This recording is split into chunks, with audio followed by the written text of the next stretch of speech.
Okay, so in terms of PVC components and fittings, you will need 1¼ inch PVC and 3/4 inch PVC. Luckily, they sell this in 2-foot sections, so I have one for the plunger tube we're going to cut down, and I'm going to keep the bow arms almost full length. I almost forgot, but you will need a small piece of 1/2 inch PVC to go from the plunger tube to whatever adapter you're using, whether it be single barrel or a hopper setup. Moving down, we will need some 1/2 inch CPVC for the plunger rod.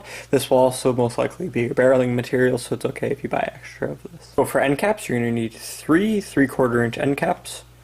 In terms of reducers, you're going to need a 1 inch to 1/2 inch.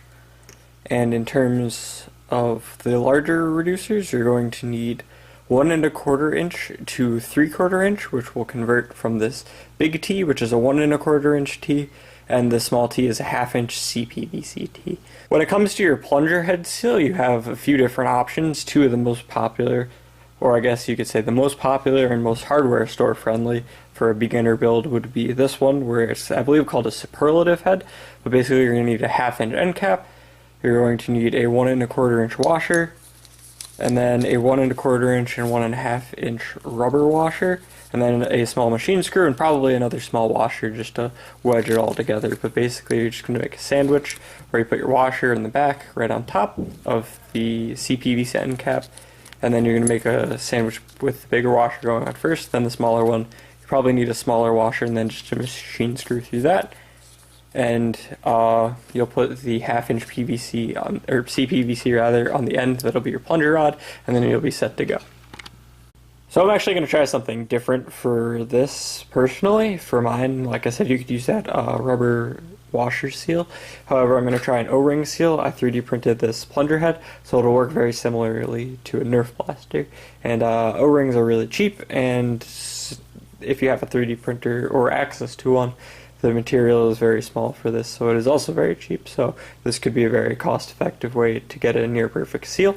So I'm going to be testing this out, and then I'll release the files once I'm done with all the tweaking. But yeah, I'm going to try this. This uses number 18 O-rings. I have to find the box, but you can get them at like Home Depot or any other generic hardware store. In terms of other things you'll need, drill and a drill bit set, as shown off screen. For screws, I'm going to use these. There's number 6, and then there's 3/8 of an inch in length, and these are self-tapping ones. So you don't have to drill holes, however, pilot holes makes everything easier.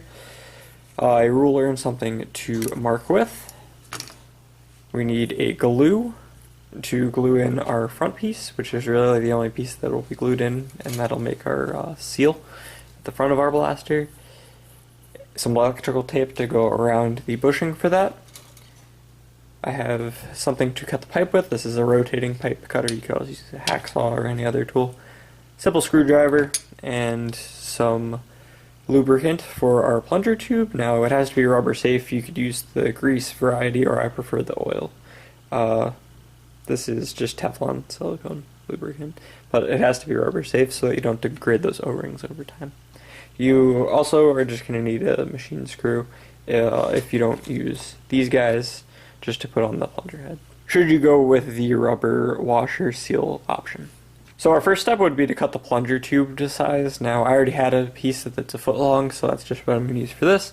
Depending on how big or small you are, you might want to scale this build entirely in terms of the bow arms and the plunger tube, just to see whatever feels comfortable for you. So to get the seal at the front of our plunger tube, we are going to need this guy, which is the 1 inch to 1/2 inch bushing. Now it's going to sit pretty comfortably inside of the 1¼ inch PVC, and then the front should stop it from sliding all the way in. We're going to give this a few wraps of electrical tape, and then just remove them until it's a pretty snug fit, and then we're going to actually glue and then use mechanical fasteners just to make sure it's really solidly in there. Start out, we got to measure how deep the reducer is, because as you can see here, there's the 1/2 inch PVC goes up to a certain point, and then as you can see here, there's a small ridge, and then there's that second ring, which is what we're going to try to tap into with the screws. Okay, so the objective here is to drill a screw into the second part of this reducer. As you can see, the front is where the 1/2 inch PVC goes in, and then there's this lip along the back.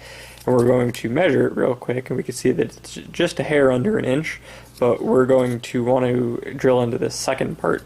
So once we seat this in the front, we're going to measure it. Like I said, it goes just under an inch in, so we're going to do probably about 3/4 of an inch, and we're going to drill and put 2 screws in after we glue it in. I'm actually going to drill the pilot holes ahead of time, and then we'll glue it in, and then we'll do the self-tapping screws. Okay, so as you can see here, we have our pilot holes drilled on both sides, and our tape is cut to the proper size. So now we can relatively snugly fit in that front bushing, and it'll line up. So basically what I'm going to do is mix some epoxy. Plumber's goop also works really well for this, but basically you just want to smother it all around. We're going to put it in, and then we're going to put our self-tapping screws in, and then let that cure overnight so that it gives a full harden. I'm actually going to sand the inside of the front section of this plunger tube as well, just to promote adhesion. Okay, so while the plunger tube is drying, I'm going to glue in these reducers as well. These will act as the holders for the bow arms, which will allow me to take it apart and, transport it, which will be hopefully easier, being that it breaks in the middle. But I don't believe we'll have to glue in the bow arms. But I'm going to try it, so if I end up gluing them, I'll let you know. But for right now, I'm just going to glue in these pieces into the T, and then that should be the last pieces that we have to glue. I'm going to start by sanding off the logos off the various PVC fittings. That's just because I want it to look pretty nice. I'm going to paint it later, so that'll help just make it a little bit nicer. So we're going to start by just doing that. I'm using a medium grade sandpaper. I believe this is 120, and then I'm going to finish it up with like a 400, and then it should be fine to paint. Okay, so there's a few pieces you need to drill out.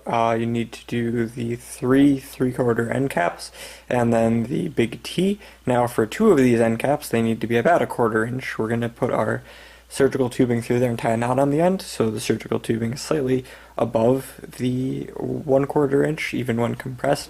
So we should be able to squeeze it through there just a little bit, and then tie a knot, and it should be good. This guy needs a 5/8 inch, just so that the CPVC can slide through it, and that'll be our end stop to stop us from pulling the plunger tube out of, or the plunger head rather, out of the plunger assembly. And then this top one needs something that'll fit about a 1/2 inch PVC, so it'll need to be a little bit larger than 5/8. But if you have a standard drill bit set, it only goes up to 1/2 inch. So what you could do is take a Dremel or even like just a knife and very carefully remount the hole until it's large enough to accept your 1/2 inch PVC, which will then go from the plunger tube out the front, and then your hopper assembly or barrel will attach to that. To make it a little easier, I already went ahead and did 1/8 pilot holes in all the pieces. That'll just help guide it and make sure it's relatively centered. I should mention too, always use proper safety precautions when using larger drill bits, as they can tend to get stuck and throw the piece. Make sure you're using a clamp and not your hands to hold it, as it can start to spin around either the drill or drill press or whatever you're using. So just keep that in mind when using larger bits. Okay, now that our plunger tube assembly is dry, you can see that there's kind of a little bit of mess of glue around here, but it's good to have a little too much rather than not enough, and it's going to be covered anyway, so don't have to worry about cleaning it up. One important thing is to countersink these screws. That could be done by just drilling out very slowly with a larger diameter than the head, and you don't want to go all the way through with that. You just want to make a small pocket basically for the screw to sit in, so it's flush with the end, as you can see here, and it'll still fit into the T. So now that we've got the 3/4 inch piece with the 5/8 hole, you can see it fits over the CPVC very well. It has a nice slide fit, and that'll keep our plunger head going straight and stop us from pulling it out. So to do that, we need to put 2 screws, one on each side. I'm just going to follow along with this pattern up here and do about halfway right into the back. While I'm drilling back here, I'm just going to put 2 small holes into the back, which will be basically air release holes, because you don't want to create a vacuum with the seal when you pull it back. You only want the front part to be sealed. You don't want the back. You want as little resistance as possible. So being that this is going to be kind of tight in here, we want to drill 2 small holes, preferably I guess at the bottom, so you don't end up seeing them.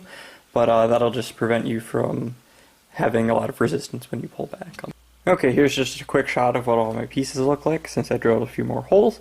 Drilled and countersunk the ones for the 2 screws in the back to hold in the 3/4 inch stopper, which will sit in here. Then I just wrapped a little electrical tape around it to stop it from going too smoothly so I could hold it in place while I can screw it in. Drilled a 1/4 inch hole right after where the piece would stop, but before where the O-rings stop, they stop right about up here, so that way it won't interfere with the seal, but it'll allow that extra pressure to be released. Then I did 2 small holes through each of the 3/4 inch top pieces just to hold it onto the bow, and then 1 in the back of the CPVC-T. Okay, now in terms of bow power, there's 2 ways you can go about doing this. There's, I guess, 2 philosophies. You could have the bow arms actually do the work, and you have like a taut string be your thing, or you could go with the surgical tubing like I'm doing, and that may allow me to get a little more control over how much FPS I get out of this thing by adjusting the tension in the cord. Through some negotiation, I was able to get the surgical tubing through the 1/4 inch hole in the one end cap. I'm going to tie a small knot in it, pull it back out just to make sure that it won't pull out, and then do that again with the other side in a little bit. I want to make sure I get the tensioning right before I cut the surgical tubing and then tie it on the other side. Okay, now let's start with assembly. We have our CPVC rod, our plunger head, and the screw going through holding it together. We have slipped on the 3/4 inch end cap with the 5/8 hole drilled in it. Now we're going to insert that into our plunger tube, like so. Then we're just going to apply some lubricant. Like I said before, I'm going to use that silicone-based lubricant as shown here, which is rubber safe, so it should be good. So we're going to slide in this end cap, and I already did the one. I still have to do the other side, but we're going to just put our holes in, or screws in the holes, and then we're going to drill them in all the way. Once your backstop is closed in and secured, we're going to slip the T over, making sure to put the 1/2 inch piece through the hole in the front. And then we're just going to sort of wiggle it in there. I'm not going to glue this in just because I want it to be removable for servicing, but it does have a pretty tight fit in there once you wiggle it in. And then with the bow arms pushing it in repeatedly, it'll probably end up being very tight over time as well. I'm actually going to trim my piece of CPVC so that way when the T piece is on, it will sit closer to here rather than there to just shorten the draw a bit. So I'm going to start with affixing the one end cap that already has the knot tied in the end with the surgical tubing to my length of 3/4 inch PVC. I'm going to feed the T through for the CPVC, which will be our plunger rod, which will be the back piece you'll pull on.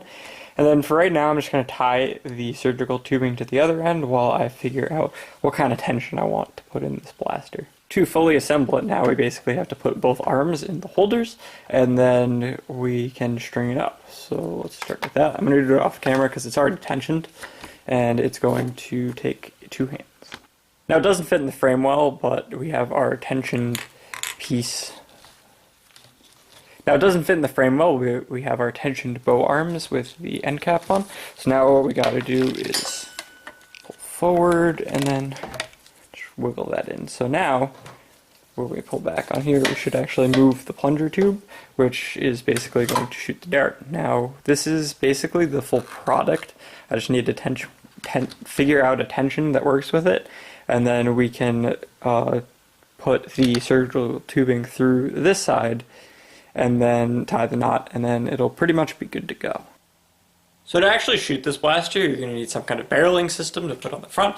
Through my experience so far, I found that because the seal is so good, it actually vacuum loads a lot of darts if they're in line, so I've been using an RSCB style hopper system that just basically clips right onto the front, like so, and then you feed your darts in the back, shoots out the barrel up front, and then you tilt it down, which sort of works because it feels like you're reloading the bow as if it was a normal bow. So it's, fits the theme as well as, solves the problem of sucking darts back into the chamber. You could also solve this by potentially putting something like a nail or something like a dart stop through, and then just making sure that you seal it off. As you guys can also tell, I did a bit of cosmetic and semi-functional addition, but it's just some sports tape that I put all the way down the bow arms. I've picked up a few different colors. I'm not sure what I want to do the tube in. I'll probably do the RCB to match, but overall, it makes it a little more grippable, and it stops your hand from sliding because the PVC is pretty smooth, but it also makes it look a lot cooler. So I'm going to do the main tube as well, but I gotta pick a color. Okay, now it's really difficult to fit this in frame, but to shoot it, you would aim it down, sort of wiggle it around perhaps, just because it's an RCB. Pull it back, lift it up, and then it shoots the dart.